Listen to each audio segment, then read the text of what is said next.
Batman makes money from Gotham suffering. I know it sounds counterintuitive. Gotham suffering just means more work for Batman, not more money. But in the Arkham games, Gotham suffering is something Bruce Wayne benefits from. And I'm gonna show you how. To start, how can one even benefit from suffering? To understand that, we need to look at the first game in the Arkham trilogy, Arkham Asylum, and in specific, its warden, Quincy Sharp. The events of the game take place after prisoners from Blackgate are transported to the asylum. Blackgate is Gotham's actual prison. This is a key distinction because despite Arkham Asylum's high security, Arkham Asylum isn't a prison. It's a medical facility. Its goal is to help treat patients.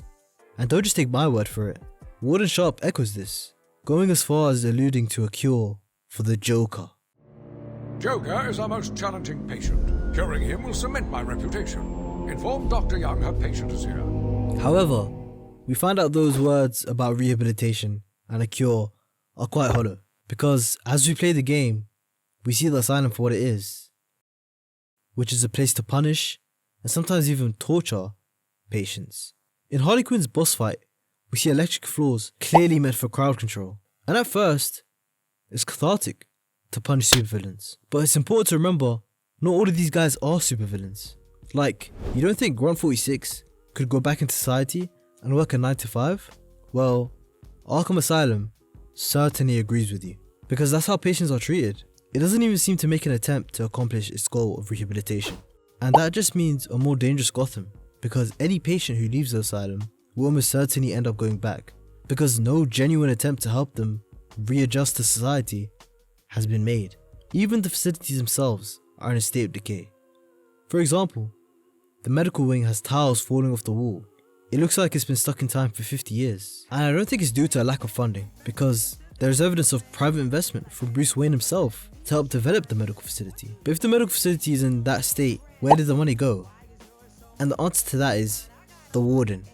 Look, I know accusing someone of embezzlement is a serious crime, but just look at his office. Life-size statues, portraits all around the asylum. Really? On a government salary, he can afford that? In the wiki, he's described as the last of a rich dynasty, which I guess maybe could explain the statues and the portraits, and even the massive ruby on his walking stick. But I don't think he can explain the secret room he had built with all his future plans. So Sharp allegedly embezzling funds towards himself means the medical wing and other key infrastructure doesn't get an investment. And what that means for patients is they don't get the best treatment possible. So they don't get any better and have to stay at the asylum forever. Or, in the rare occasion they are released, they will just commit the same horrible crime that landed them at the asylum in the first place.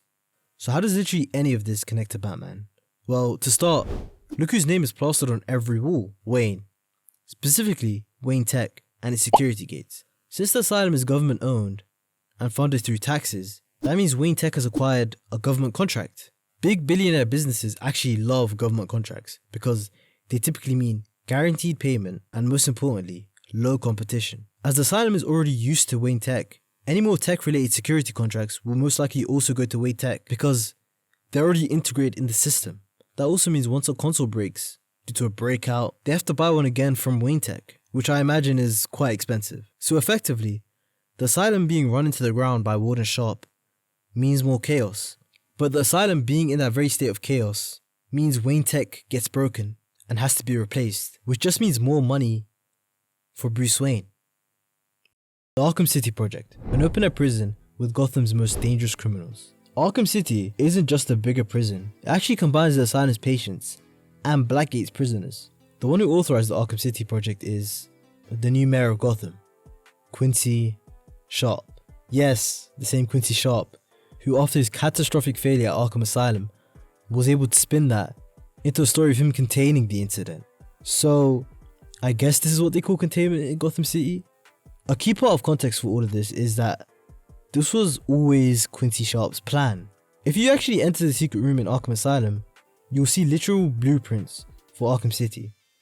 Mind you, Arkham Asylum takes place 18 months before Arkham City. But what does any of this have to do with Gotham suffering and Batman benefiting? Well, I'll get to that, but Gotham citizens' suffering actually occurs purely from Arkham City's existence. Arkham City is built on top of old Gotham, where people used to live. meaning thousands of Gotham citizens were evicted from their homes. All these homes where families lived are now being used as hideouts for gangs. Economically, it's also devastating because that's thousands of Gotham citizens who now have to spend their time and money looking for and renting a new home. That likely means they aren't going to spend anywhere near as much money on food, clothes and electronics, stuff which actually helps the economy. Also, the enormous cost to maintain Arkham City, let alone build it, certainly meant that Gotham is taking on public debt, which means years of Gotham's future taxes will go towards paying off the Arkham City project, instead of being invested into schools and transport. But again, how does literally any of this have anything to do with Batman? Well, he actually publicly opposed it in the first scene of Arkham City, saying that Arkham City needs to be shut down. He's then subsequently arrested and thrown into Arkham City for this.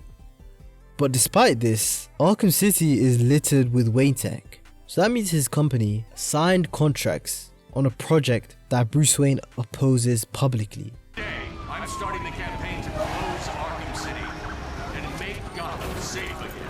A project which clearly harms thousands of Gotham citizens. Batman is actually making money from the Arkham City project. This is way more damning than Arkham Asylum, because Wayne Tech being at Arkham Asylum isn't inherently immoral, whereas profiting from the Arkham City project is. Arkham Knight gives us significantly more access to Gotham than any of the previous titles. So I jumped on this opportunity to find whether there was more shady businesses from Wayne Enterprises. And to be honest, there were none. Outside of some ads and the Wayne buildings, you don't really find Wayne Enterprises engaged with anything. This really made me take a different perspective. Maybe Bruce isn't benefiting from Gotham's suffering since he's always paying a price. In Arkham City, he is forcefully imprisoned. In Arkham Knight, the whole city is hit with a chemical weapon which will take at best weeks to overcome. He pledges $300 million to help with rebuilding Arkham City. That's all pretty devastating stuff for Bruce. But then I looked at the newspaper again, and under it we see that Arkham Asylum is being considered for reopening. And what that means is just more security contracts for Wayne Tech. This single newspaper might be the strongest evidence for Batman benefiting from Gotham's suffering, because after all the corruption and scandal which led to Arkham Asylum failing, which then led to the Arkham City project, that failing, and now leading to Arkham Asylum having to reopen, Wayne Enterprises is in no doubt due for another lucrative government contract. So the answer to the question, does Batman benefit from Gotham's suffering? Yes, definitively.